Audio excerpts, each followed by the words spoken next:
think B Gamer sent something right now. Let me see something. Hold on. I think he shot to him. Wait, he said he sent something now. I don't see it. We're not moving. Hey, we're live. Oh, I know. Just making sure. It's all good. Let me check. Live. Let me check. Okay, I'm gonna send you one more audio, Pete. I mean, this is. Me cago en tu madre, coño. It's a one more. It's all good. I'm gonna reply to you. You can put this.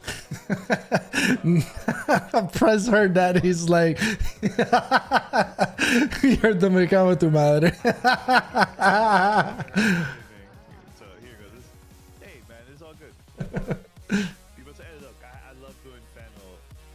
No topics from websites. This is just strictly from the fans, strictly from the listeners.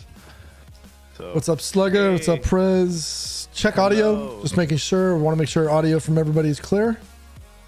I think we're good.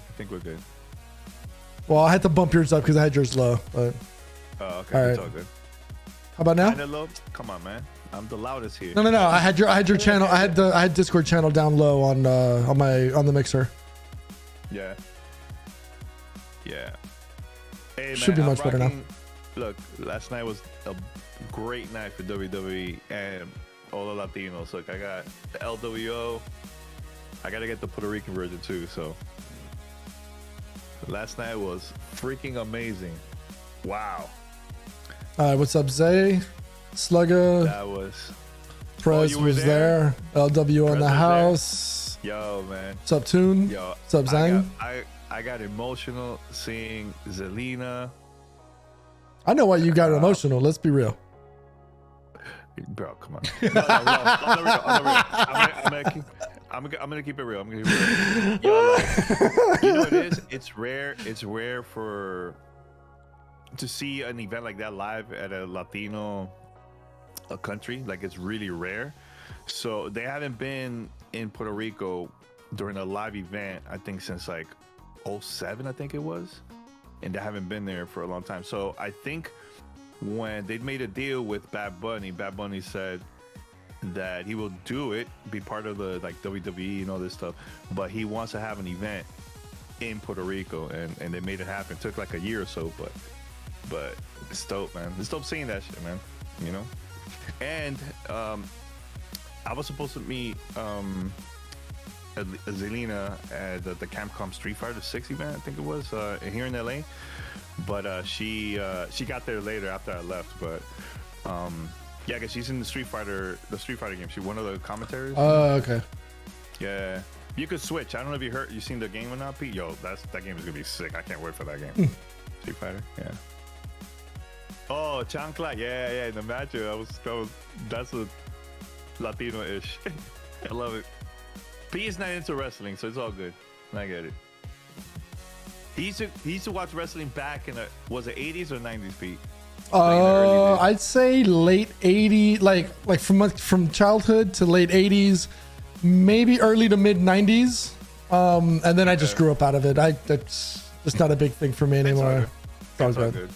Although I will say, because we are talking about Latins in sports, and actually our hometown, Miami, the Miami GP qualifiers yesterday, first, second, and third, or actually pole, second and third place for today's race, all headlined by Latin or Latino racers.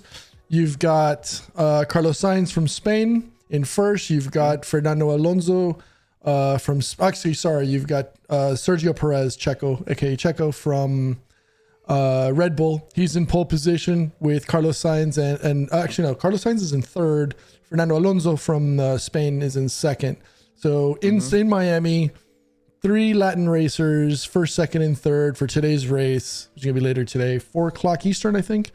Super hype. It's not Hard Rock, right? Hard Rock, right? No, Hard Rock, it's at Hard Dolphin Rock. Stadium. Dolphin Stadium. Yeah, that's the Hard Rock Stadium. Oh, whatever, dude. I don't know. It's just, I'm not a Dolphins fan, so I don't care. Pete been living in Europe. They totally forgot about the. I don't care about. Hey, I don't care about the Dolphins, bro. But yeah, the stadium, the whole thing, because they do the whole race around that, essentially the parking lot, right? 3 points. I think it's like 3 to 5 kilometers is the length of the track in general, just going in and out. And it's really cool setup this year. Last year was the first one. And there was a couple of complaints, but now with the new track, the new layout, they've resurfaced it. It's actually pretty exciting. It's pretty exciting. So looking forward to watching that later today. Hey, Miami Heat, let's go. Let's go, baby. Let's go. 3-1. Shout out to the Heat. Also, shout out to the Lakers. I'm wondering if maybe that's why Paris is not on. He's a little bit too celebratory over last night with their win against Golden State. It's all good. It's all good. Yeah, I'm excited. I think my brother's gonna go to the game. Tomorrow. Tomorrow. Yeah. My brother, he supports the Heat, but he loves the Knicks. Loves the Knicks. It's okay. He don't know any better. My nephew and the whole house is all Heat, so it's like the whole family versus him. As it should be. Yeah. It's all good. Yeah. But yeah, everyone. So this is going to be a pretty good episode. This is going to be all about family. We're answering questions. I've been wanting to do this for a long time, but we have to depend on the listeners if they're going to send us questions or commentaries and everything like that. So we're going to go live here, record. We're going to do this right about now. So this is episode 1263. So let's do it. You ready, Pete? Yeah, let's do it. All right. Here goes. And welcome to Gamertag Radio, episode 1263. This is your host, Danny Pena. And joining me for this episode, we have Pete in the house all the way from Europe. What's up, Pete? What's up, dude? How are you doing? Everything is good, man. Here, represent LWO. Was watching WWE Backlash last night. It was pretty dope. I know you're not into wrestling, but just want to say that very quick. And yeah, been great, man. Been really, really good, man. Just been very busy, by the way. Booking a lot of cool stuff for Summer Game Fest, and I'm gonna have more information about that in the future. I can't say anything just yet, but I'm excited for the stuff that's coming up for GTR. I think people are gonna like the content that we're planning to release next month. So, are you excited to watch Summer Game Fest? Or all these announcements and all this stuff, or no? I mean, it's kind of hard not to. I mean, I think it's only fair that you be excited if you're in this industry, right? I mean, even with the drama over the last, few weeks, or even first quarter of this year, the first 5 months of this year, it's still been a pretty decent year for gaming. I know me personally, I tried to hype it up at the beginning of this year with the potential that, hey, this could be that 2007, 1998 competition for how well of a gaming year this could be, right? And there's still some opportunities there for it to be. We've got upcoming games in next month. Actually, no, just in 2 weeks, in a week. We've got Diablo, Zelda this week. Exactly. And I was actually trending more towards the Legend of Zelda, right? This coming weekend, yes, it's the Diablo 4 summer or server slam in preparation for the launch in June. Obviously we've got Starfield coming out later this year, Spider-Man 2 coming out the week before that, and so many other games that are potentially on the list or even coming in for 2024. So it's the opportunity is there for having a really good, strong year. Obviously it's still yet to be seen. So fingers crossed, get some good stuff coming up. Yeah. Stay tuned. I'm planning to talk about Zelda once I start playing it, because I always get code from Nintendo later after the game releases, you know what I'm saying? So hopefully, fingers crossed, get that this week and we can review it in the future and everything. I'm excited for that, and I'm excited for Diablo 4. I think that game is going to be amazing. I can't wait to play with the community. Oh, by the way, so shout out to Paris. Paris is not going to be joining us on this episode, but hopefully in the future he will join us. It's been a very exhausting week, and we're going to be talking about that because we have a lot of questions about the same topic, kind of, and we'll play here and talk about it in a few minutes. But yeah, so shout out to Paris. I know he did a great job with that S-Cast interview with Phil. That was a great interview. Props to him. Props to Mike, Gary, the whole kind of funny crew over there, man. It was a lot of fun. And that's about it. So, before we go to the next topic and all this stuff, so I noticed there's this new feature now on Spotify. This is for only people that listen to the podcast to that app. There's a feature where you could interact while listening to this episode or any other episode of Gamertag Radio through the Spotify app. I could start posting polls in there. You could post comments, questions from there too. Like every time you listen to an episode, you go click the episode while you're listening, and then in there you could do like some stuff like interact with us and everything. So I will get the notification. I'll read it and I'll post it here. On the show. So what I'm gonna do for this episode, I'm gonna post a poll for those that listen to us through Spotify, and the question is, and make sure this episode is live before you go there and everything to answer this poll. Let us know if you're planning to get Zelda for the Switch for this week, Friday. So every week we can have a new question, and you could also post comments in there, and it's pretty cool. I think that's awesome because there's people that don't come and watch this here on Twitch. They only listen to us through Spotify, so they can interact with us with there. So it's pretty cool. Shout out to Spotify for adding that new feature. It's pretty cool. All right, so head over to gamertagradio.com. Listen to our past episodes. Also, you can find us on any podcast app. All you have to do is just search for Gamertag Radio. We're there.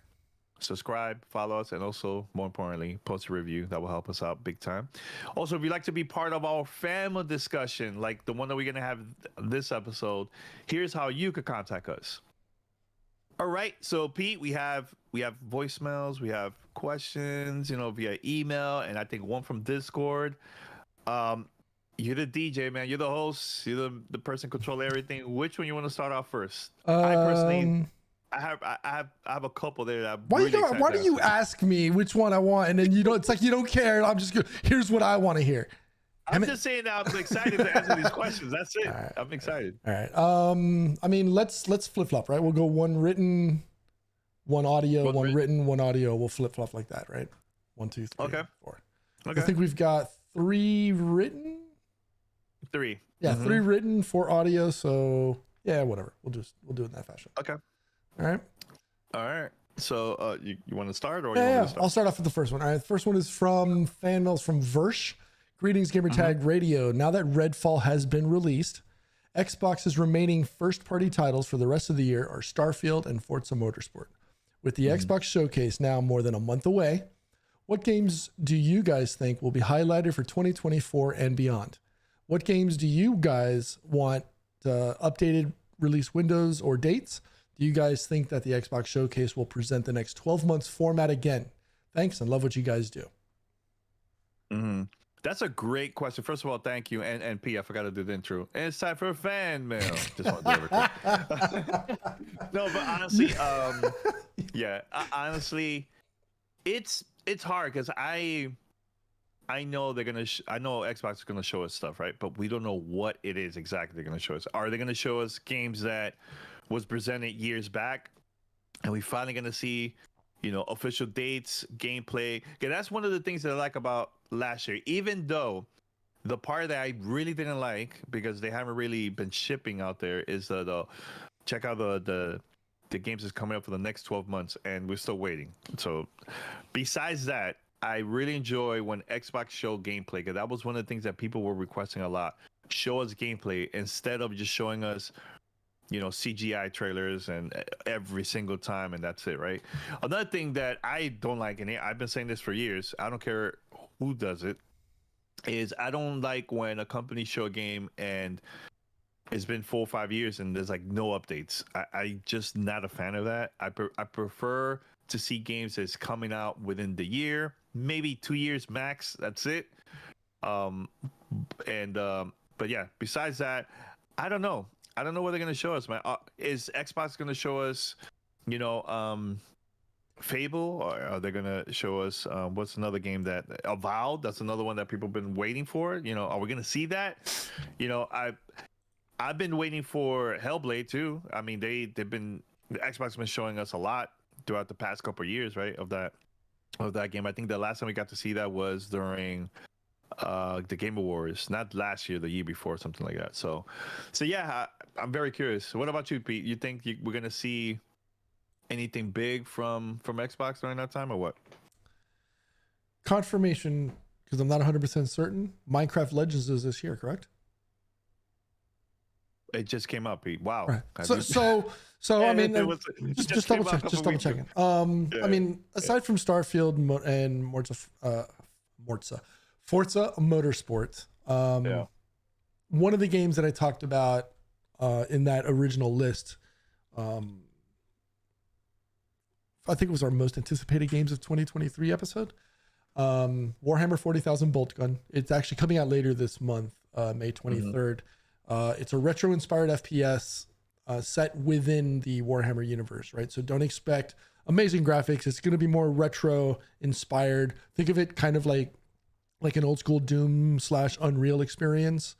That is one of the games that I'm looking forward to. Kind of slightly in the same vein as like Replaced, which I think there's still not a target date for release, but it is it is an anticipated title that we're all looking forward to, right? There's Arc 2, Avowed. I think you mentioned Fable, which we still don't have a target. I mean, and a lot of these things, you know, we're honestly clueless at the end of the day. We don't really know. Everwild, Outer Worlds 2. I know that's another one. I know that's one that you're really expecting. I'm still convinced we're not going to see Hellblade 2 until 2024, right? I think, especially now after Phil's interview,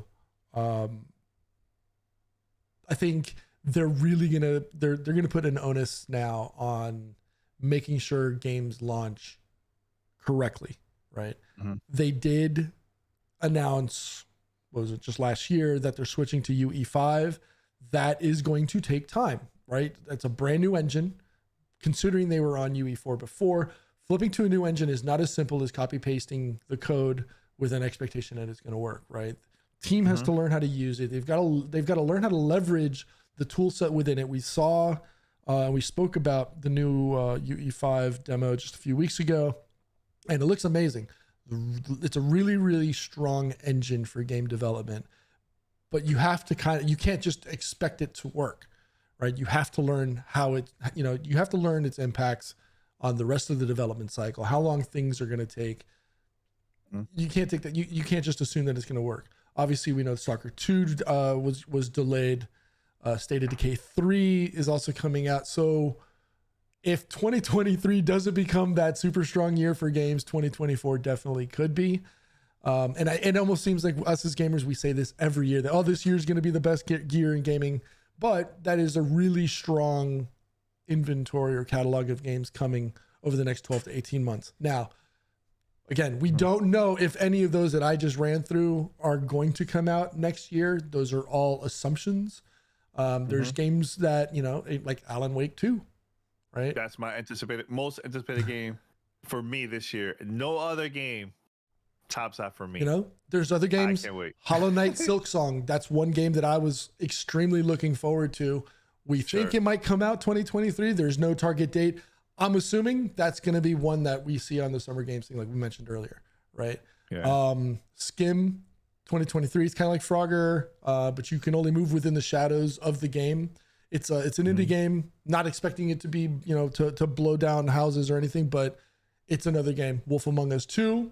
We know that it's coming out. When, we don't know. It could be this year. It could be next year. Again, we don't know. And there's so many other games that are coming up. But from a Microsoft perspective, the ones that I mentioned, Replace, Senua Saga, Stalker 2. Oh, Replace. Oh, that game is so good. I'm telling you, there is a strong, good. a strong catalog of games coming up. So, whether any of those are what you would consider next gen, could they be, released on Xbox, Series X, or could they be Series S strong titles? It's hard to say without having touched hands on those, but there's a good opportunity. I think we're trending in the right direction. All right. Let's go with the first voicemail, Pete. I think that'll be good to voicemail number start one. this conversation. I have a lot to say about this, but Oh go boy, ahead. here we go. Get prepared. Hey guys, this is Johnny6502. Just wanted to ask you guys about Redfall. Peter mentioned that something that got me thinking and was a really good point. He mentioned that when you guys were previewing the game, you only played solo, even though foundationally this is a co-op game. So it feels like a lot of the stuff that we've been shown so far has been very heavily curated and might be considered misleading even. Even with the 60 FPS PC footage. So my question is, how confident are you guys that Redfall will be good at launch? For me personally, I thought that it would be good based on what we were shown, but knowing everything that's come out, recently, I'm not so sure. I don't think it will be good anymore at launch. Anyways, love to hear what you guys think. Love the show. Thanks. All right. Mm-hmm. That was not the email, the voicemail, but go ahead. Well, that was voicemail one. That was voicemail one. I'm going in numerical order, so it's all good. It's all good. It's all good. It's all good. It's all good. I was wondering where we're doing this live. We're doing this live. So he sent that a couple days before the launch of Redfall, and that we'll talk about it right now about the whole mess about Redfall and everything. So, when we got to play the game.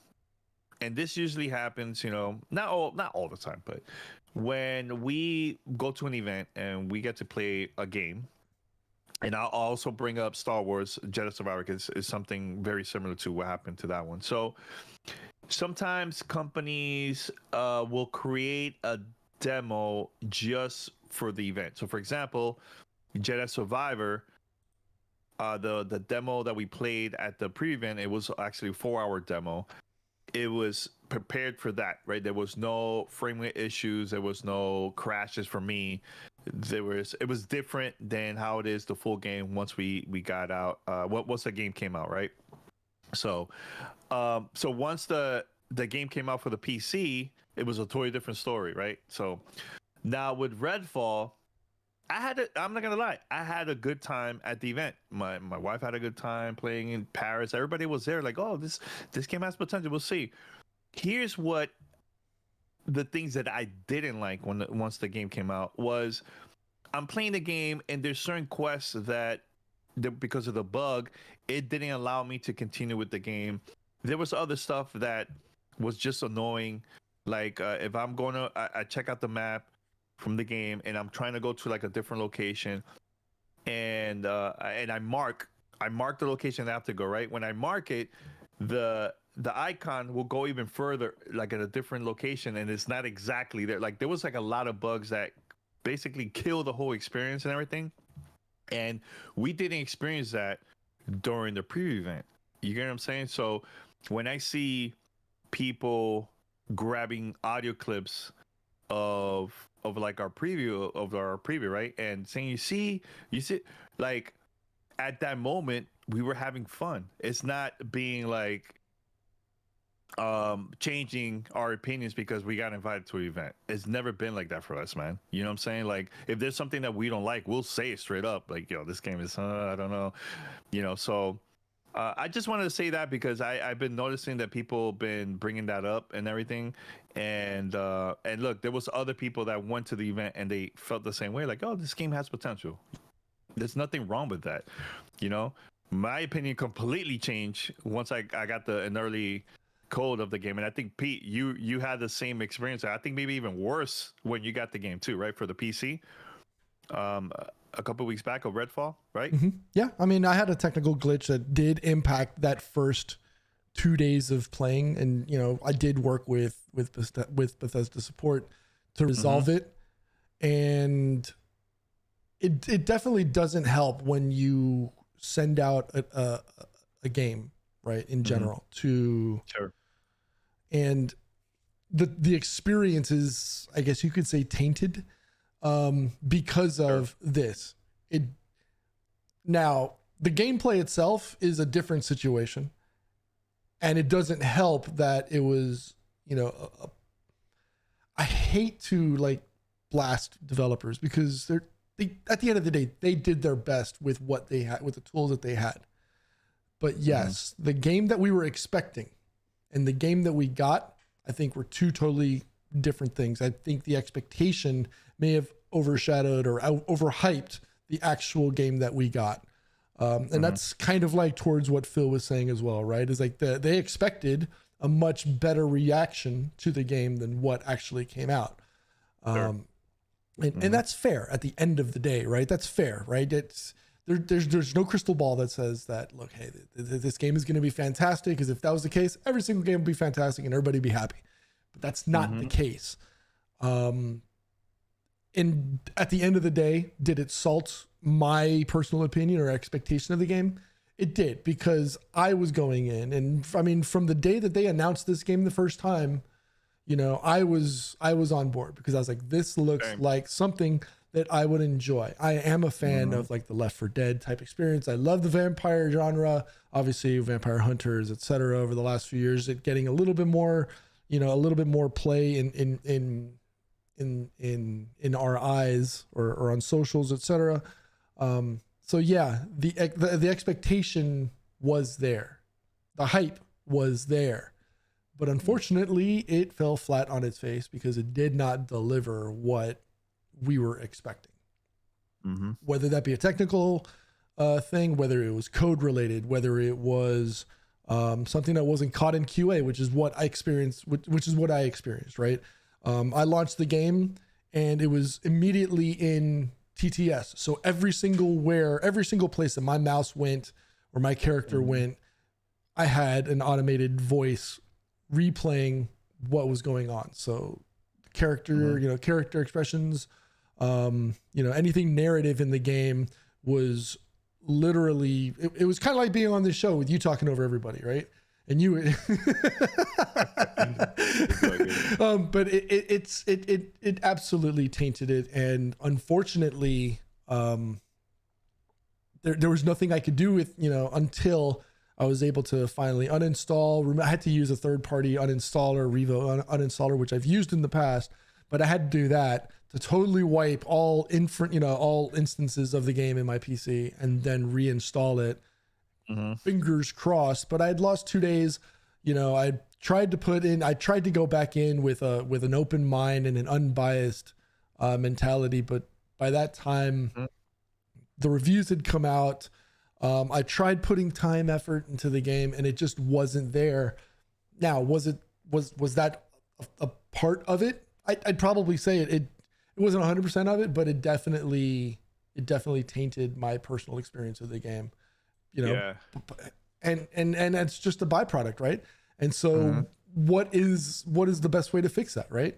QA, making sure that making sure that you've got enough people QAing the product, quality assurance,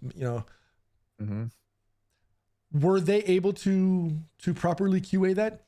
Who knows, right? We don't know. We don't know. We do know that with consoles, it's much easier to QA than it is for PC, because you're not dealing or trying to account for the hundreds of thousands of hardware combinations of different motherboards, different RAM, different GPUs, case cooling, different, essentially every component, different memory. You're not trying to solve for all of those variables, because with a piece with whether it's PlayStation or Xbox or Switch or whatever, anything console based, it's one single hardware configuration, right? That you have to solve for. So it's much easier to accommodate for those. I don't know if there's something in my build that automatically triggered that. And unless somebody goes out to PC part picker and identifies my exact computer build, there's no way to know that, this is the build that's going to trigger that. But at the end of the day, it goes to quality assurance, making sure that your gameplay experience is not tainted. And you're not sipping at your own Kool-Aid, right? You're not.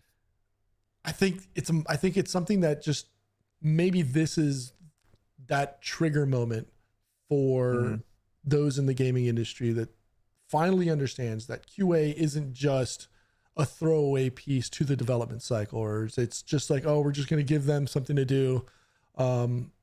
It's a quantitative, component of game development. It shows how important it is, because if you had those in power, I want to say the stakeholders on the game, actually listening to and not just believing, oh, because it's an Arcane game, they can't, their studio does no wrong, this game is going to be amazing. Had they paid attention to QA, and obviously we're not going to know that because we don't work at Arcane. But had there been a better focus on it, I don't know or don't think that it would have released in this condition. Maybe they did. I think it's in general cool to maybe we need to just now focus more on QA, give it more time to bake. Maybe a 2 to 3 year development window isn't the right way to go. Who knows? Maybe it is the 10-year development window that we're going to see in Starfield come September, which is what Bethesda's doing. So fingers crossed. We can't know everything, but we do know that this is next. This is what happens when you don't support the rest of your team. Maybe they needed more developers. Maybe they needed more training on the applications. Who knows? But this game wasn't it, right? It fell on its face. Yeah. Let's go. So the same person called again a week or two later for this voicemail. So we're gonna play that voicemail number 3, because I think that was supposed to be voicemail 1, but I messed up. Okay, so we'll go voicemail 3. Here we go. And play. Go for it. Yeah. Hey guys, great interview, Paris. I have to give Phil props for not canceling, like Greg mentioned.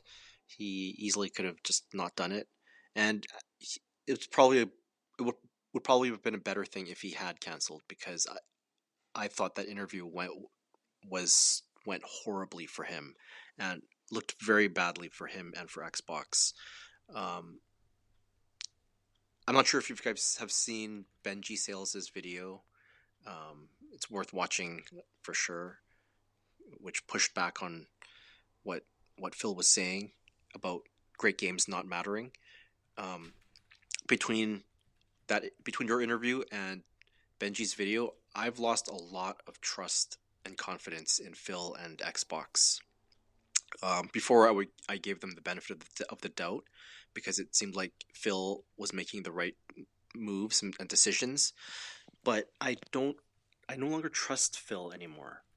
The answers that he gave, a lot of it felt disingenuous to me in that interview. So I'm wondering what you guys think. Do you still believe that Xbox and Phil are the right people to turn the ship around and get Xbox into a better place? All right, thank you.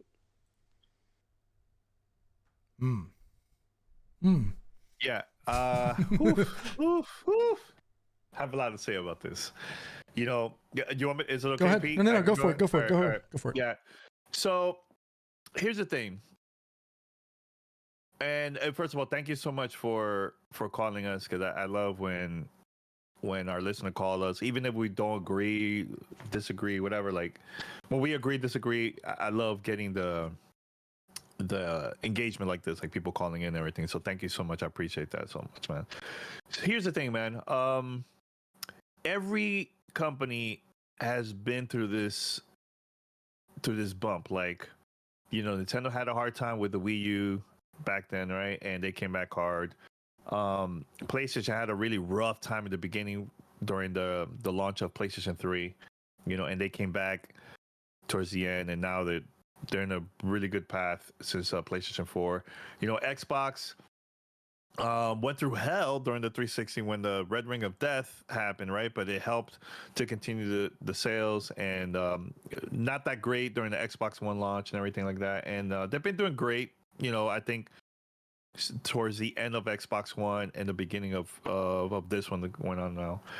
So that's one thing. People are gonna have different opinions, and that's fine. Like I think I still think that Phil and the team are doing a great job with a lot of things. I think right now it's just back to back bumps, man. It's not only with everything that happened in Redfall, but a lot of people was praising when the Xbox Direct happened this year, which was like a great video presentation, everything like that, right, for the fans, right?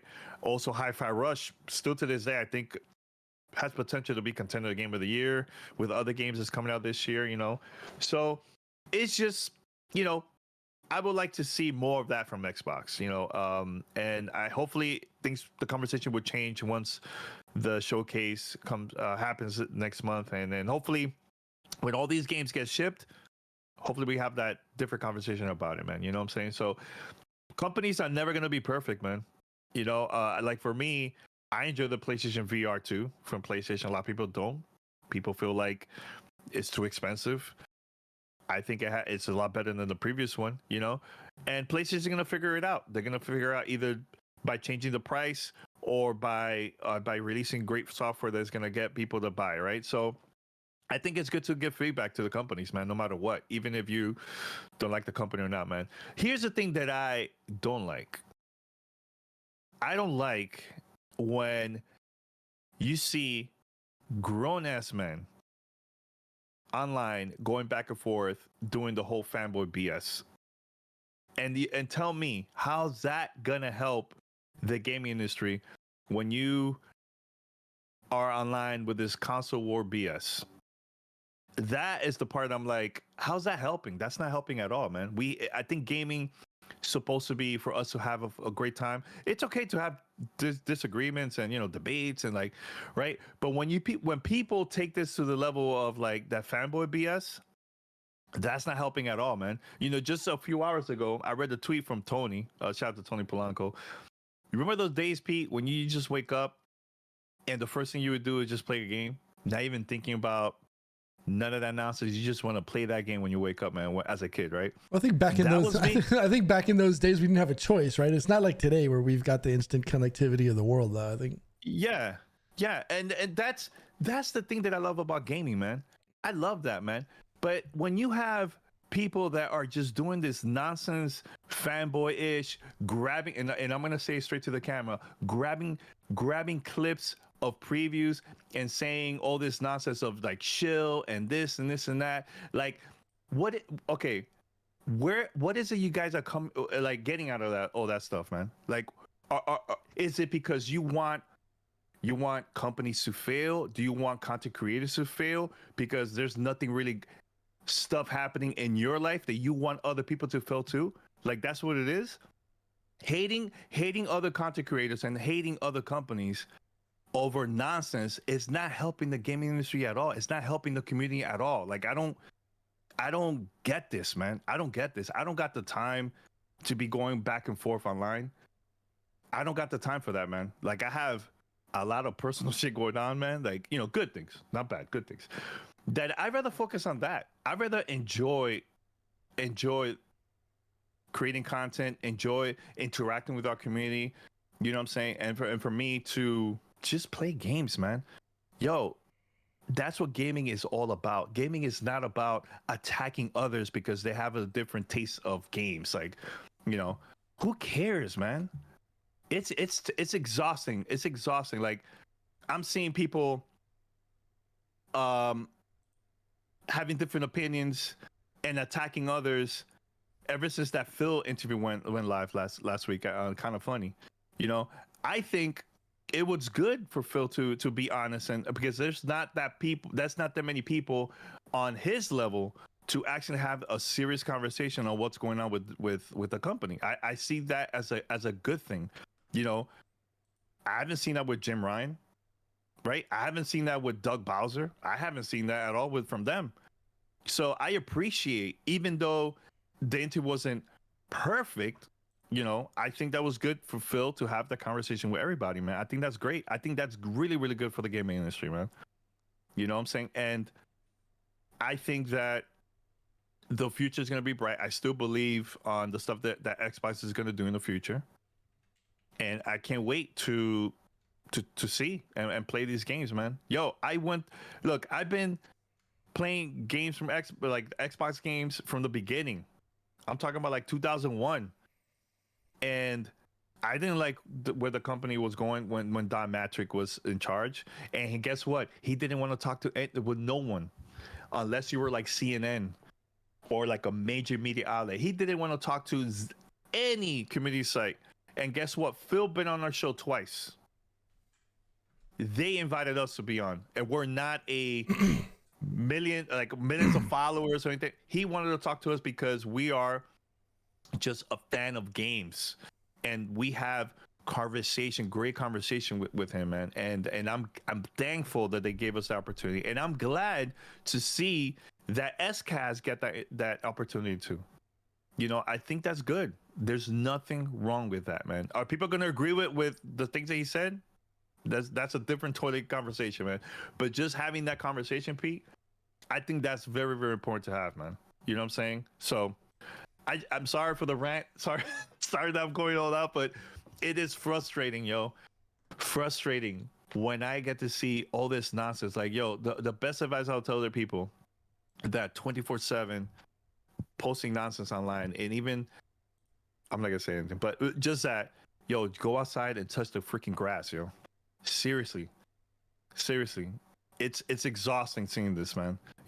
Hey, look, from now on, this is the things that I've been doing, Pete, and I haven't really publicly been saying this. I just been blocking people, yo, blocking trolls that all they want to do is this. I just block and move on, yo. So this will be the last time I will bring this up online here on the show, because I really don't have the time to be doing this nonsense, man. You know what I'm saying? I'm a grown-ass man, yo. I'm not a kid. You know what I'm saying? Console wars is nonsense, yo. That's not helping. That's not helping at all. So yeah, that's it. That's my rant. I just want to say that real quick. Pete, go ahead. You want to answer whatever you want. Go ahead. Yeah, sorry. I had to say something. I was holding that for a week. To answer your question directly, yes. Is Phil the right person? Not yours, the callers. Is Phil and his team the right person to turn the ship around? When you take into consideration where they were, where Xbox was 5-6 years ago. I think it's fantastic. I think. Great. Well, let me answer this. Damn it. God damn it. Where they are now in comparison to where they were 5 or 6 years ago in the days of Don Matrick, etc., and Kinect is horrible and broken, which I disagree with. I think it was a great component. You're not going to please everyone. You're not going to please everyone. You're not going to make everyone happy. There's going to be detractors in anything and everything that you experience or appreciate, right? Whether it's something as unimportant as a piece of plastic or where you play your video games to other things. And we'll talk about this in there's another question that kind of has in the same itch for me. But is Phil the right person to turn the ship around? He was 5 or 6 years ago. Is he ultimately fully responsible for the product or products that we have seen this last generation? At the end of the day, yes, it does fall on him because he is head of Xbox. That's exactly what that title denounces, right? Or not denounces. It's exactly what that title that he has been bestowed. It's his responsibility. It falls on his shoulders ultimately.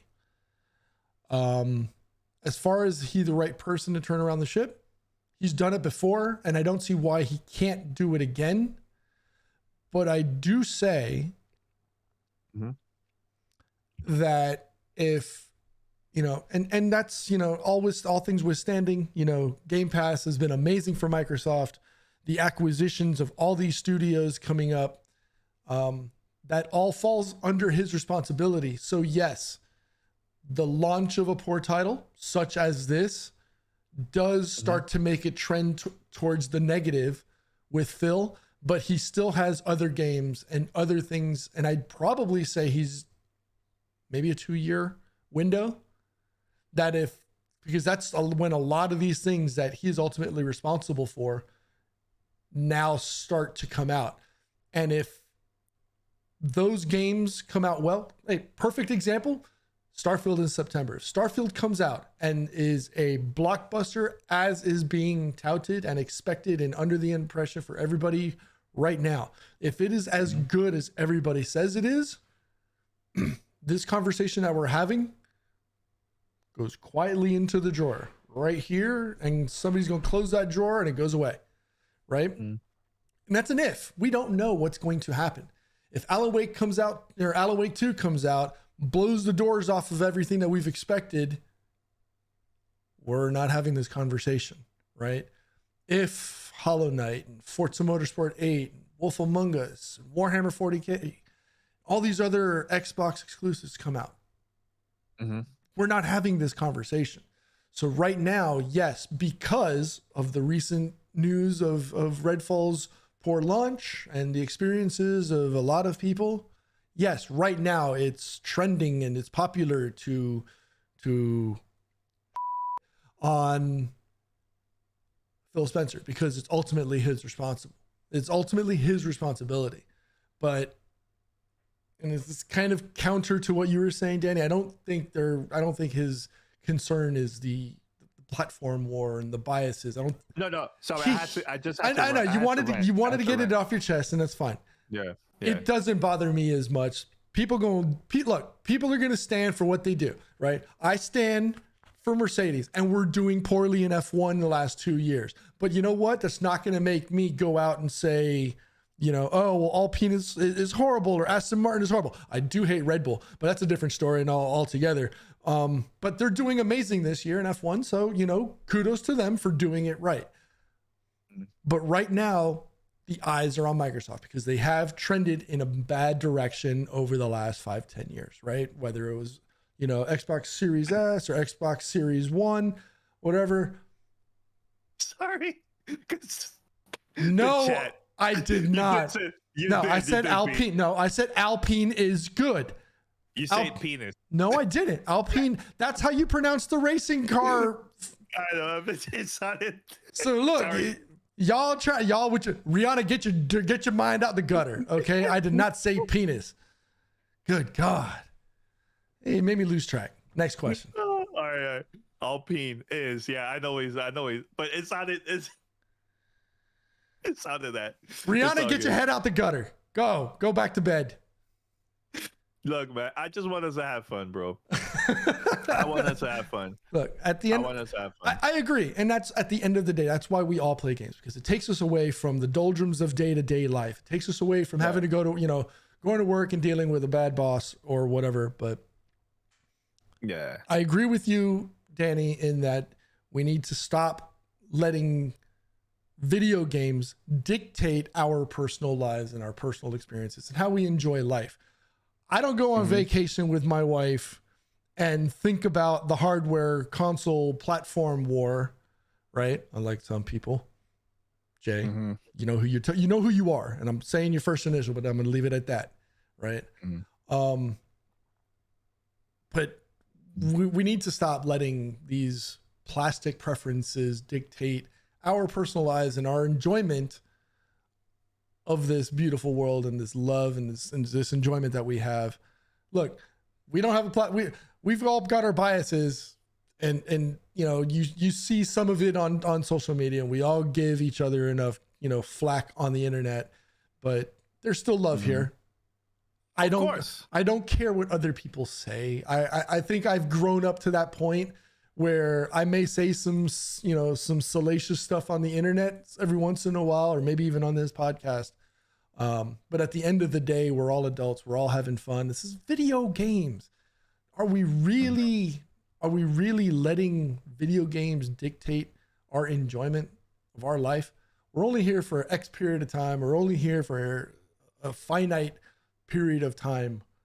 Why allow something as trivial as video games to ruin it? That's all I'm going to say. Let's move on. Let's just have fun. Let's just play video games. Let's have coffee, water, whiskey, scotch, beer, whatever it is. Let's just have fun, man. Yeah, touch grass.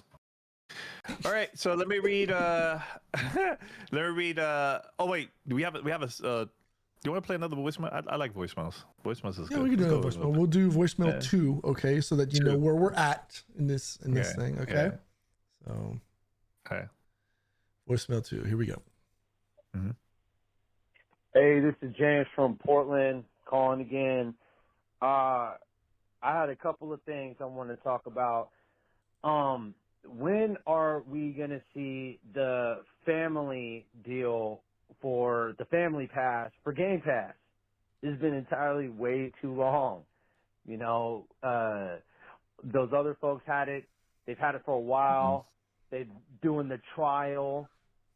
It's about time, man. A lot of folks, I bet, have been paying for multiple people in their family to have the Game Pass in order to have all that access, and it's starting to really rack up. I was hoping by this last holiday season that we would have had it by now, but it's damn near summer, and we haven't seen it yet. So wanted to see if I could get your guys' take on that, see if you guys had heard anything about that. Thank you.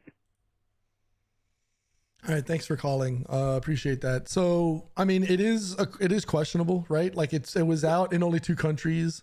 Was it Ireland and Colombia and available for 4 people. I know they've recently expanded to Chile, Hungary, Israel, New Zealand, South Africa, and Sweden, and now have expanded it to 6 players. But I agree with him. It does. I do agree with him, though. I mean, why limit this if they're trying to make Game Pass such an integral part of their core service delivery? Why is the delivery of this great service for the family aspect of it? Why is it such? Why has it been so slow, in your opinion? I think this is more of a testing phase. This happening in these other countries. I think in the past we have seen that this is during the 360 days, where Canada will get certain things and the US comes out like months later, right? I think based on this test, and this is, again, I don't know anything, this is just me guessing, maybe during the showcase happening now in June, we probably will see that announcement that it's going to be available for everyone. So I personally think we might be seeing that very, very soon. I think this has been going around, like being tested since like last year, I think it was, right? And I know recently there is this thing where you could also invite a couple friends for them to try out Game Pass for, I think, for like a month or so, or actually for like a week or 2. So you could do that online right now. So yeah, my prediction, showcase of this year, we probably see something. If not, I don't know when that's gonna come out. Besides that, so that's my guess. Fingers crossed. I think that would be great. That would be really, really good to see like a family pass thing. So that's cool. No, it's true. I mean, this was in February where it did this expansion, right? And you would think, it was in February? Okay. Yeah, it was in February. They debuted the Friends and Family plan last year in Colombia and Ireland, but it's now it's been 3 months since that. We haven't heard a lot of news on it, and I'm curious. I mean, caller had a very, very valid point. Why has there been no sign of Xbox Game Pass Friends and Family coming to North America, the UK, or anywhere else, right? Like, it makes sense, especially in a household where they have more than 4 people in a household, right? 6 kind of makes it a little bit easier, but if you're trying to really sell this,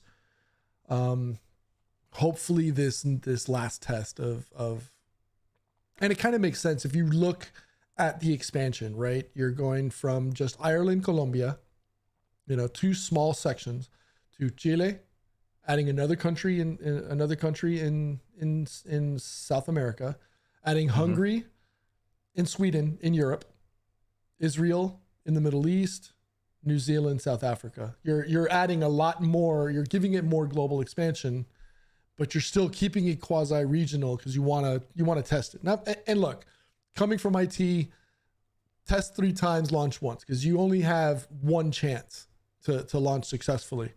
I understand it. I'm all for testing multiple times, but I think with and maybe this has to do with Azure launches, making sure they've got the right data centers in place and the right infrastructure.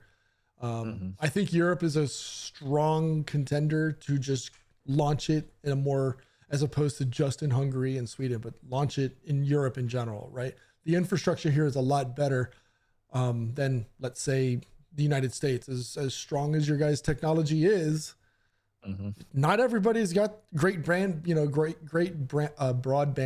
internet to support that. So I would say the US does have some catching up to do with regards to that. And that may be why we haven't seen it come to North America in general. It's improving, but I don't think it's to the strength of where it needs to be for everybody. All right, so I know we have another voicemail, and this is from B Gamer. Shout out to him. I know he's on in our chat. This is a little bit long, so Pete, if it's too long, you're asking me to do this in real time, though. Like, if it's too long, you could pause and we could just answer the question. Yeah, just say. All right, so this is 3 minutes. B Gamer, this ain't your first time here, okay, man? You know that we get mad after a minute and a half. So yeah, it's too long. But so next time, we're gonna give you a pass this time. Yeah. All right. So all right. Here we go. Hello, this is Brad from Buffalo. Wanted to send a message in about the recent discussion over Xbox. I feel that, while a lot of the criticism is fair, especially since Xbox has transitioned into making their games $70 for their AAA exclusive titles. At the same time, I do think a lot of people have just went kind of overboard. I mean, this is a year in which the Xbox brand had in a lot of people's opinions, a Game of the Year nominee with Hi-Fi Rush. So to see all that earlier this year and to see things instantly switch into, should Xbox still be around after the reviews for Redfall is pretty wild. I have to give a shout out to Paris. That interview he did was kind of funny with Phil Spencer was great. We need more JJ Reddicks in area, or I should say a topic that's filled with a bunch of Stephen A. Smiths that just want to give out hot takes about gaming and try to stroke the flames of just the emotions of gamers that see online. But one thing I wanted to say too was that a lot of people are wondering what Phil Spencer meant in terms of their third place, in terms of his third place comment. People want Xbox to go back to the Xbox 360 days in terms of just success and just being I guess you could say, the really hip console gaming brand. But even back then, during the Xbox 360 days, if you look at the third year of the 360 sales, the 360 was at 17 million. The PS5 right now in its third year is at 40 million. So even though, 360 was doing well during that time, PS5 right now is doing twice as well, if not a little bit higher than what the 360 did during the same time frame. So again, Phil was right in saying that Xbox can't overtake PlayStation within the console gaming space, which is why they have to go outside of that and try to bring in more gamers via the cloud and just other PC gaming forms and platforms that will bring more gamers into Xbox ecosystem outside of just consoles alone. So Phil was right in saying that, and again, that's what makes Xbox different from the other two main gaming platforms, and they need to further their focus on that as well as bring gamers more games on a consistent basis that are good. If they just focus on that, then they'll be well. As of right now, Xbox Series is still a little bit higher than 360 in terms of overall units sold for the same time frame, i.e. the third year. But things can definitely be better because things have definitely slowed down this year in 2023. So that's all I wanted to say. Keep up the good work, and I'll talk to you.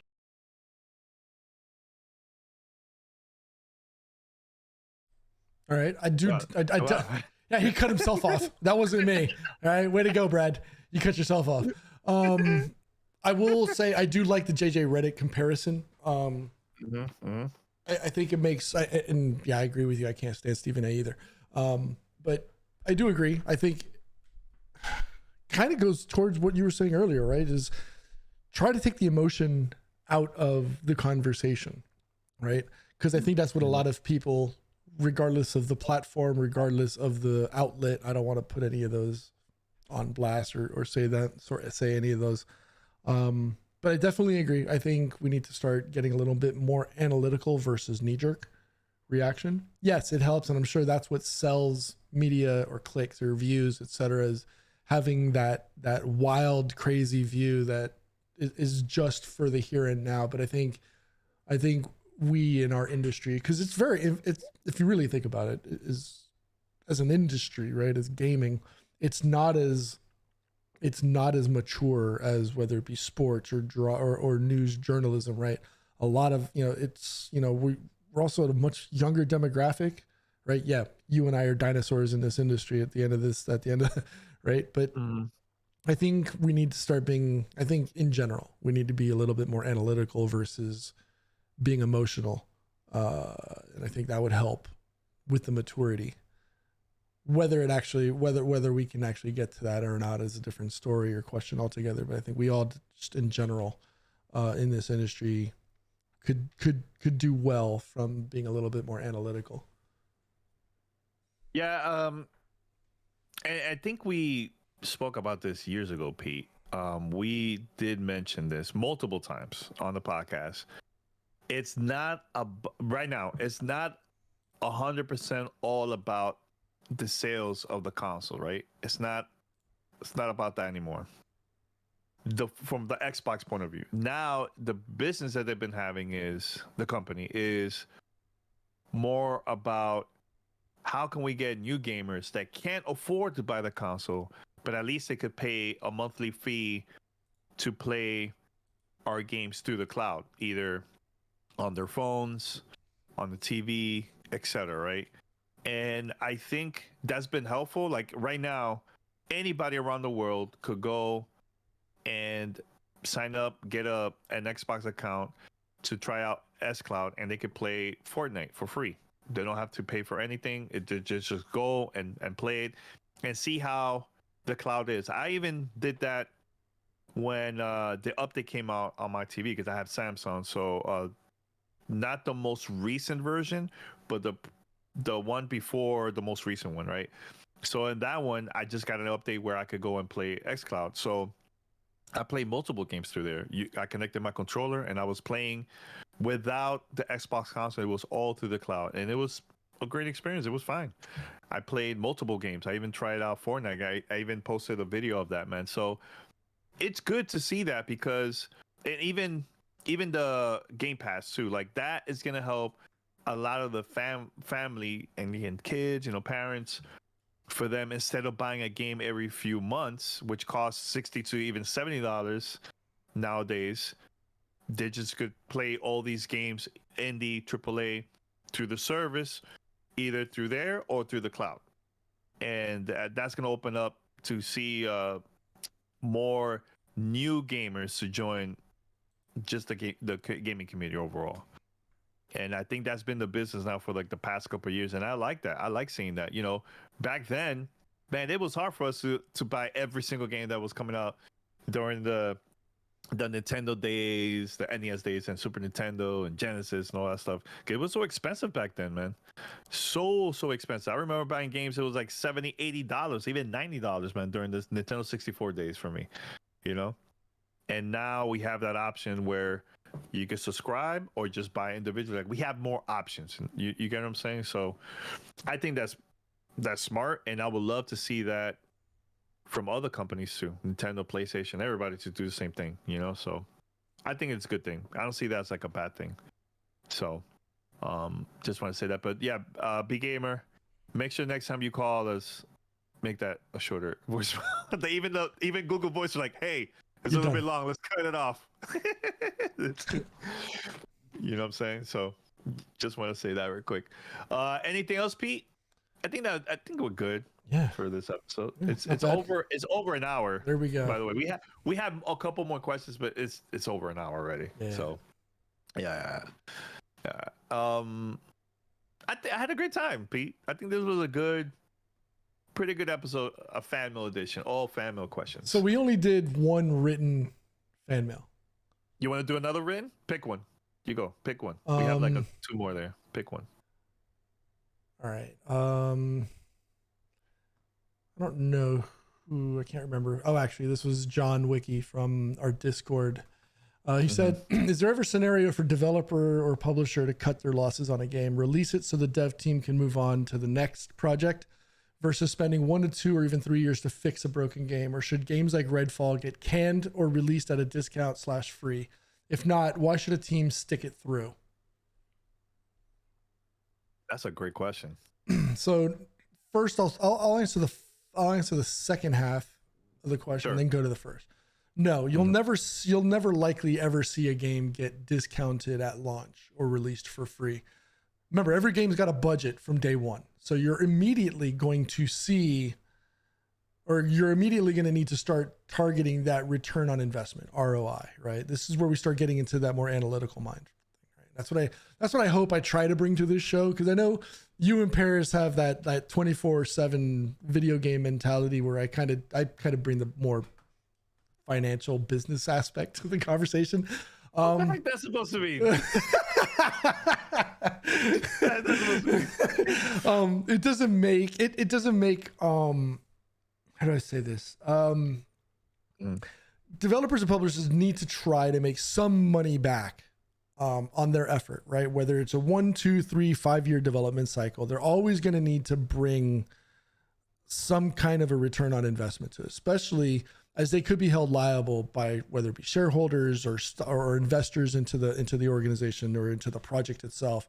So there's you can't just, cut bait and just dump at the end of the day, hoping that, you'll make it up in a Steam sale or something, because at that point, I think when you see games hit that summer sale or a Steam sale or that 30% off on whatever, that's when people are just, hoping to make the last little bit, right? Maybe they needed to hit a specific quota for a quarter. That's when you see those sales come on, because that's like a last chance, at making any kind of scratch towards the budget. Towards the first one, games get canceled all the time, right? And I think the biggest ones that come to my mind, Star Wars 1313, I'm still salty and bitter over that, and I will always, every chance I get to bring that out, I will. Sleeping Dogs 2, I know that was in development, that got canceled. One of my favorite games. Portal 3, still ain't seen it. Batman Arkham 5, granted, the last Arkham kind of had some technical difficulties. Let's see, Split Second. That was a really good game. This one's gonna hit you, Danny, I think. Echo Unlimited, Getting Up, Under Pressure, Contents Under Pressure 2. That was under development. That got canceled. Time Splitters 4. Bully 2. I mean, and if you think about it, there's Agent and We Are the Mods. There's 3 Rockstar games in this list that I compiled. Of games that got canceled. Granted, Agent and We Are the Mods were not really super popular, but Bully 2, that first Bully game was amazing. I loved it. Yeah, it was kind of dirty. It was kind of sketchy, but I really enjoyed it. Time Splitters 4, I am hurt over that one. John, you just mentioned one in the chat, Scalebound, right? That was actually Rita that mentioned that. Was it Rita? No. No. Yeah. Well, she did mention it, but I didn't see it. But yeah, I mean, well, and Fable is still on the way, right? So it's still supposed to come out this year or next or what have you. So, but yeah, I mean, games get canceled all the time, especially in mid development. And yeah, I'm gonna die on that Star Wars 1313 hill every single time, because I remember sitting in that demo at E3, sitting there with Agent M from Marvel. Shout out to him. Shout out to Ryan. I know you had your own experience where you got kicked out of your demo experience because certain people wanted to see it. But that game didn't get canceled. The one that I was supposed to see, but no. But I think yours was Steven Spielberg wanted to see it or something like that. No, you're the one you're talking about is Halo. That's a totally different one. But it might have been Paris that was supposed to see it and had like Steven Spielberg wanted his own private thing. It might have been Paris. I'm not 100%. No, that's me and Paris. That's me and Paris. For Steve, anyways, but going back to the question, games get canned all the time. Some of them we hear, some of them we don't. But yeah, that's my list of titles. I don't know about Dan if you got it. If you got any. yeah. I mean, there was a couple. Actually, Cameo 2 was in production when after the first one, and that got canceled. Of course, Star Wars 1313, that was an amazing game. I know people have been saying Fable is supposed to be Fable Legends. That was supposed to be a free to play game, right? And that got canceled, and the studio also got shut down. I had like a lot of friends that were working on that game. They were very excited for that, And here's the thing, like, when developers are working on a game, look, they're gonna be in this bubble working on it for multiple years, right?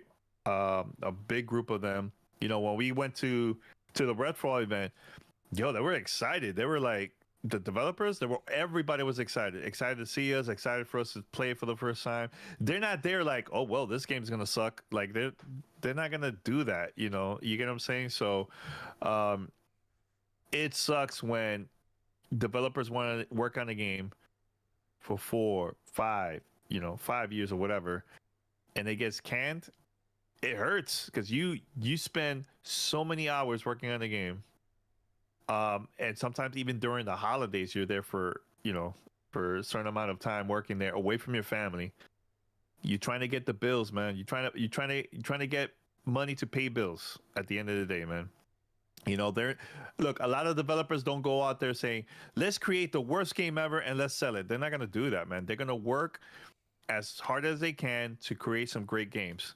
The Division, Pete, remember that we were excited to check out the Division when it first got announced. Absolutely. We got to play the game. I went to the studio a couple years back and I met a lot of people that are not even out there, so like on social media. They just go there to work and that's it. They were very excited to see me there. They were asking me questions. Hey man, what you think of the game? Like, think of the Division. We're working on it. Like, they were telling me the good and the bad. Like, that happens with every single studio around the world, man. Every single studio. Doesn't matter if it's indie or not, man. This is why a lot of developers are afraid to do interviews, and this is something that this has been happening with us for a very long time, that we've been trying to get people to come to the show to talk about the games, and sometimes they're so shy, so scared to say anything on the mic because they don't want to say the wrong thing, and then it goes viral and it will hurt the game and all that stuff. That's why they have certain people that's their job, to do interviews, to highlight the game, to get the crowd and the media excited. You get what I'm saying? So this is one thing that I've seen, Pete, from a lot of the indie developers. Before we wrap it up, indie developers will show their games to other developers because they are afraid to show this to the gamer, because they feel like, man, this game I've been working on for so long, I'm proud of this project, I don't want to get shut down, and that's going to discourage a lot of people, man. And another thing I will say to wrap this up is, it is sad that this whole thing happened with Redfall, because at the end of the day, when a company wants to try something new, and sometimes it'll work out, sometimes it doesn't, it's not going to work out, that's going to hurt the industry overall. And the reason I'm saying this is because now companies were like, no, you know what? Let's work on the next thing that we know is going to sell, instead of let's take a risk and try a new IP. Isn't that what happened with Pentiment? That was an experiment. An experiment from yeah. developers that were Yeah. they were like, look, we think this has a chance. He actually got shut down 2 or 3 times for trying to develop it, and he was like, look, if I have to leave and do this on my own, this is what I'm going to do. And I mean, the response in general, if you look at that title, this is what happens when you actually give creative control to the developer or to the creative directors versus, being, and I know this as the business mind on this, right, is, taking it out of the hands of the stakeholders because they're only looking at it from a numbers perspective, right? Yes, every business is in the business of making money, but sometimes those passion projects end up, fanning the flames of success without knowing, without being expected. A lot of these developers, they're doing this, because of their love of, being a developer and seeing what they can achieve and what they can do. So sometimes you got to take a chance. Sometimes that's all a developer or a writer or an artist or a musician, etc., wants, is just the chance to see if it hits. Sometimes, sometimes you do, sometimes you don't. And if it doesn't become a loss. It becomes a learning experience. You take that experience of what worked, what didn't work, and you use that on the next project, whether it's your own next passion project or the next project that you work on for an organization, a third-party company or whatever. Hey, I learned, we tried to do this, something similar didn't work. Here's what I learned, and you make it better. You make your next attempt better, but you never stop trying. You never stop trying. Yeah. Hey, look at Sea of Thieves, Pete, and Grounded. Those are games that came out. No Man's Sky. Sea of Thieves. No Man's Sky. Oh, well, No Man's Sky was a different story. Like it started rough, but look now, like the game has been successful. It's been great. I think it's good to see companies just take that risk, man. Even if it's not that good, like, hey, at least they tried, man. You know what I'm saying? Like, at least give them props for that. Like, look at Mirror's Edge, the first one. When that came out, I was like, what? That game is amazing. That was great. Amazing. Part 2 came out. It wasn't that good. You know what I'm saying? So, a lot of times it's also trying to follow in on the coattails of a successful title with another attempt. Sometimes you capture what's called lightning in a bottle, right? For that one attempt. Sleeping Dogs, perfect example. We talked about that earlier in games that got canceled mid-cycle for, a sequel or whatever. That was a great game.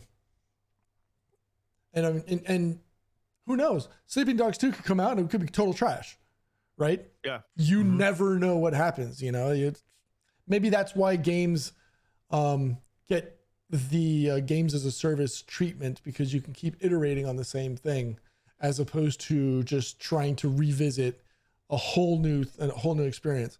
And I think the only game that has been truly successful in that eye has maybe been Grand Theft Auto. It's the only one that's ever gotten consistently better. Right? The first one nobody remembers. The second one I distinctly remember because it was all top down, a totally different deviation of what we expected when 3 launched, right? 3 launched and everybody was like, what is this? And then Vice City hit. It changed everything. Then Vice City hit, and then 4, then 5, and now we're looking at maybe 6 next year. And it's a 10-year, it's been in 10 plus years, and it's consistently top 3, top 5 revenue generating titles every year. So some games or some developers can do it. Rockstar is one of them. But like Rocksteady with Batman Arkham was great. First 1, 2, and then maybe 3 is when it started to hit that tailspin down. And then Assassin's Creed had its great run of similar concept titles where it keeps going, and then you just hit that wall, and that's when you need to just maybe take a break or just maybe hit the pause button. Yeah, you remember this, Pete? The Steam Machine from Valve? That was a failure. That was a huge failure. And guess what? They learned from their mistakes, and they came out with the Steam Deck. And guess what? Well, we have, all of us, the Steam Deck. You, me, Paris. We love the Steam Deck. I'm telling you, there's always going to be products and games that is just meh. And then it might be a success, might be Maybe some, maybe a huge failure. I mean, who knows? It's good to companies take a risk, man. So just want to say that. Agree. And I just want to say, everyone, thank you so much for emailing us, sending us voicemails, and it's good to be back with doing the whole family edition. Hopefully we could do that again. So everybody that's listening, make sure to send us questions, feedback. You agree, disagree, send it in. And also, if you're listening through Spotify and you go to the episode page, there's going to be polls there. You could also send comments in there, and let's interact. Let's continue the discussion what we have here, man. So everyone, thank you so much for listening to episode 1263. This is yours, Danny, and also Pete. Peace. Until next time, we're out. Take care. That was a long episode. That was almost an hour and a half. You're welcome. It's like an hour. You're welcome, hour Keon. You're welcome. You're not going to hear this, but you're welcome. Oh, he's probably listening. Keon's probably listening. Yeah, it was good. Yep. It was good. Content, yeah, man, it's good. What you thought? Look, I was trying not to rant here, but I was like, you know what? I'm gonna go. Let me just say something. You have to say something. I think I feel good about it. I feel really good. It's all good. At the end of the day, it's good for us to just have a good time, man. Let me tell you, man, I love having conversation with P and Paris here. I've been talking more with Paris lately because Pete, because his time schedule is kind of different, but I love talking to you guys, man, and I love having conversation with you guys overall about all of this stuff,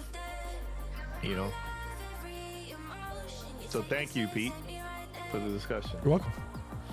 It was good. What you thought about the episode? That was good. It was really good. I could have kept on going because we've got that other question. We could just put that one in the. We could put that one in the vault and store it for the next show. Yeah. So it's one of those questions is never gonna get old. So we could just do that. John Wiki 3000. More Danny rants, please. Look, man. I'm gonna look at the camera, guys. Look, Zang, don't tell me what to do. I'll do whatever I want. I'm the captain. I like to promote positive. We'll have our conversations. All this stuff. I don't like to rant, honestly, man. I really don't. I feel like that's not me. For people that are trying to start nonsense online, they have nothing else better to do than that. So that's why they need to do that to get attention. You know what I'm saying? So me personally, I'd rather just do my thing, work hard, play games, alone with my wife, with friends, just hang out and just chill. And at the same time, making moves. I'm making moves. I'm not 24/7 complaining and bitching online. I don't do that. I really don't. I love to have conversations. Pete, he's chilling. He walks around the mountains and just chilling away from everybody. Beautiful weather. Don't be mad. Don't be mad. Look at that. Last year I saw a video from Pete just going like this in the middle of the ocean, just swimming, and you see a drone on top. I'm like, oh man, Pete is living the life. Oh yeah. That's true. Yeah. So I was on a sailboat. I was touching the grass, touching the mountains, touching sailboats, touching water. Traveling, baby. You gotta travel, man. Yeah. Hey, B Gamer, look, we could continue fan mail. I love doing fan mail, but it's up to you guys. Hey, if there's no questions, we're not doing fan mail at all. It's up to the committee, man. Pete's touch grass is better than our touching grass. Yeah, it's cleaner. It's actual green. It's green grass. This is true. I'm probably beautiful. right. It's beautiful over there, man. Hey, look, I'm always checking out Instagram and Twitter and Facebook. I'm like, oh, I see what Pete is doing. I see what you're doing. Yeah, we'll check it next week. Oh, check it next week? Or in 2 weeks, sorry. Check it in 2 weeks. Is that a major tease? I'll be in Dubai. Oh, must be nice. You see what I'm saying? Dubai. Then I'm coming people home. People talk about console wars. And look at this, man. Dubai, yo. Yeah. Really? I prefer that. But this is work. prefer Like I'm that. going for work. Like But you're it's- chilling. But you're yeah, chilling. no, but It's I'm work, going you're to chilling. Dubai for a week. So just FYI for everybody, from like the last week of May, you won't see me on the show from the last week of May till like mid-July because I'm traveling. Yeah, So, it's all good. We're Heads gonna have up, content. everybody knows I'm putting Don't it worry, out we're gonna have there. I'm content. not gonna be here. Yeah. I will, all but good. if you want to see it, if you want to see the pictures, you're gonna hate. him. You're gonna hate. Yeah. Dubai, Japan, Toronto, New York, Mm-hmm. and then back. So Yeah. No, do this, guys. Make sure to follow Pete on social media. Pete, you want to mention your? yeah, it's Your, mostly Twitter? if you want to follow, it's most of the updates are gonna be on my Instagram. So just hit me up. Just check it out there. P-Rock or P-Rock 305? I'll put it in the chat. Okay. Yeah, just make sure to follow him. And post your jealous post on social. Like, I hate you, Pete. You know? Yeah. Yeah. I'll see what I can do. I probably should be more active on Twitter because that's where I have more of my engagements It's and all good. more of my reach. But yeah, Yeah, it's all good. It's all good. Yeah, it's been cool, man. Seeing those posts from Pete. I want to go over there. It's been a while. I haven't been in Europe. Just want to go over there. I actually want to take Riga. Ree has never been to Europe ever. yeah, you guys. So Yeah. we gotta Hey. go. We gotta go over there. I told y'all, man. That couch pulls out and it fits too. No, we gotta make that happen. We gotta make that Telling happen. you, man. This is where y'all. This is your all's room for however long you guys want to be here. How far is the airport? It's 8.5 Is that hours even to New long? York. No. I'm talking about Oh, like from the airport? to your, Oh, on to the on the city where you're train. at. Yeah. 30 minutes from the airport on a That's train. not bad. On a train. That's not bad. Yeah. Yeah, man. Because actually, when I went to Malmo, there was like, what, 10, 15 minutes? I was like, damn. But it was like smooth ride. Everything. It was very easy. I love the transportation over there. You really don't need a car, right? Do you need a car? I don't over have a there or car. I don't have a car. I got a scooter. no? Oh, it's and I a got a bike. Do you have a bike? Nah, You have a I regular bike? I got a scooter. I can go anywhere I need to go on my scooter. Nice. It's super That's really easy. cool. Nice. Oh, so you're gonna watch the race from there live or tonight's like, I don't race? know how late. Tonight's Yeah. race starts at 10 p.m. So 10 'cause p.m. That's what time is that here? 4 p.m. Okay. So for that's not you, bad. it's 1 p.m. Yeah, remember I'm 6 hours ahead from the East Coast, 9 hours ahead from you guys. me. Yeah. That's cool. Anything else, guys? Before we wrap this up, we have a couple more minutes, and that's it. Go outside and get started on some grilling. I gotta touch grass. I gotta Go, go touch grass. go touch grass. I gotta go touch grass. Leave the Tesla in the garage. Go outside, touch grass. Yeah. Yeah, I gotta touch grass. Yeah. Many people, I think it's healthy for people to take a break and go over there and touch grass. I know Paris has this picture of him. Yeah, just touching the grass. It's amazing. It's amazing. I love it. Everyone touch grass. Yeah. You know what? Let's do that. Look, We gotta go to the after hardware this store. stream- Rihanna's like, you can touch tools. Yeah, I'll touch tools. Yeah, Ree and I, we gotta do a couple things. Yeah, but yeah, everybody, let's go outside, touch grass, and you guys can reply to me, and you guys on Twitter, and you guys also touching the grass. Let's do that. Yeah, man. I think that's a goal for everybody. P is probably gonna be touching Hey man, I did water. 6K yesterday. All kinds of damn. I did 6K yesterday, man, just on a walk with the wife. Life is so much different out here. Like it's different. and That's that's why I want you guys to come out and visit, so you guys can see and experience. Because like, all right, Yeah. so we've got her brother and his wife coming the first week of June. He's gonna be out here for like 8-10 days or whatever like that. And he's like, I have no idea what you guys experience. So he's like, I want to experience what day-to-day life is in Europe, right? Living here in Switzerland. That's exactly what we want to do. It's like you guys think of recycling. It's like you guys pull out the blue and yellow bins and you just put your stuff out there. No, it's a totally different. All right. So story time. So,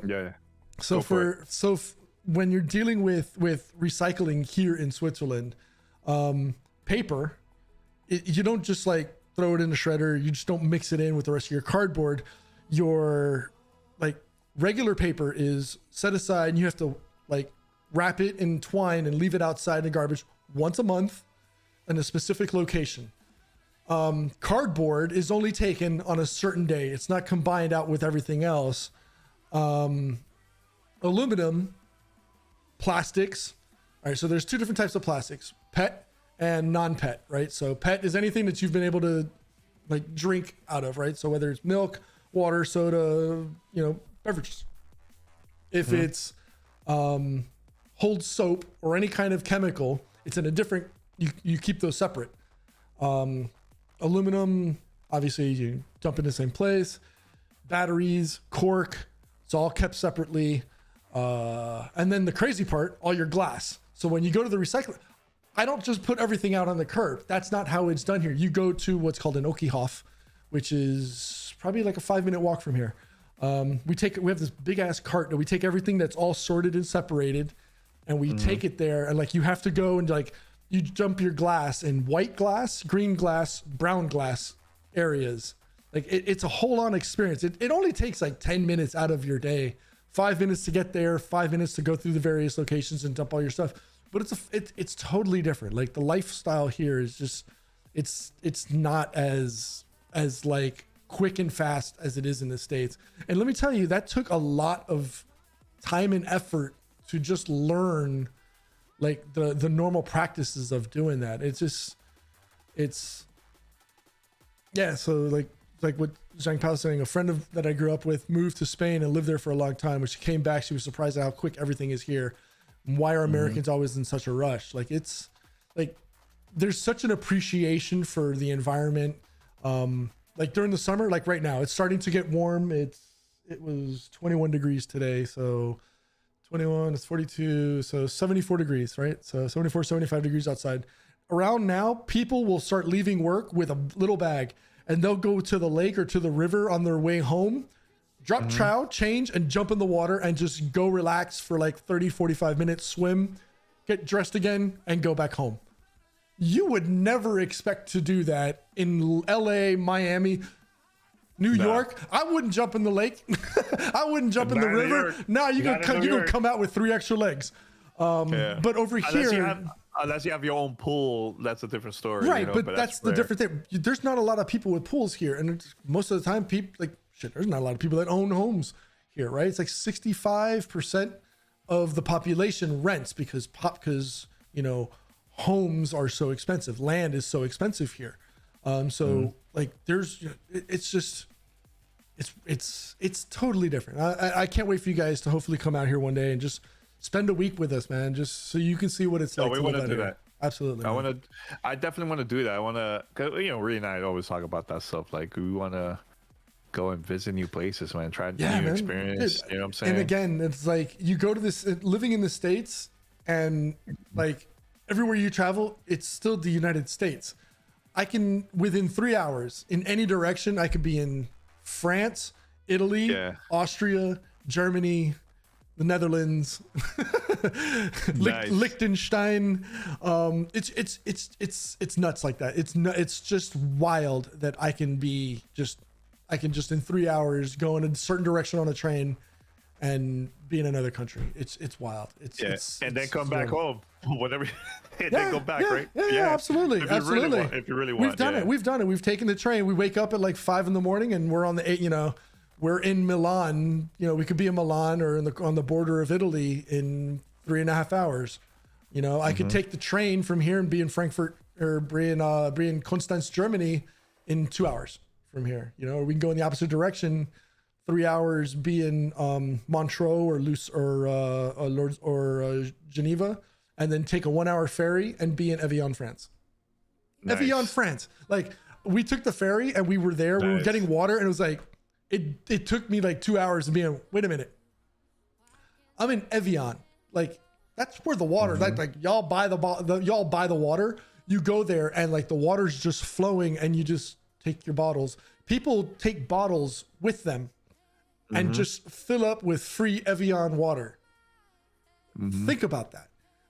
We in the States and everywhere else in the world, you pay, you know, whatever it is, like $2 to $6 a bottle, and people just come up and it's all around here in Switzerland as well, where you just walk up to a fountain, a water Hey, the wife just Allie. poked her head out. Yeah. Oh, we're still on the Hello, show. Allie.